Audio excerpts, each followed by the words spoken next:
Duit ni is just a figure, a numbers sebenarnya. Yes. Dalam account tu is not your money. Betul tak? Faham? Dia hanya duit you bila mana you guna untuk kebaikan pada other people atau guna untuk diri sendiri. Faham. So kat situ saya belajar lah Faham. keadaan.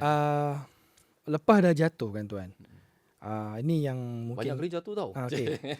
Ni Okay, mungkin tadi, ni mungkin ramai yang struggle lah kan. Ada setengah orang dia baru mencuburi bidang dunia perniagaan ni. Okay. Dia dah jatuh sekali, dia terus give up.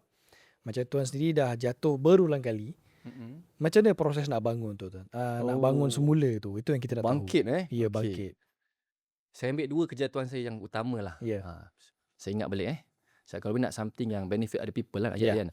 Pertama masa counter tu, stock market tu saya jatuh, saya perasan tau, group saya ni, team kita ni, diorang sampai tak tegur saya tau. Bukan tak tegur, tak berkawan. Diorang tak sampai hati nak tanya. Lepas tu baru saya tanya lah. Saya kata, kau hajar tu member aku seorang pun tak tanya aku. Kau okey ke kan?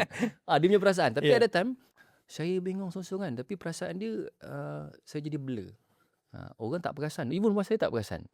Cuma orang tak nampak saya tengah blur dan saya rebound. So dia kata nampak saya steady. Tapi hakikat dia, saya ingat zaman tu, yang menggerakkan saya, saya rasa my self motivation untuk terus jalan. Faham.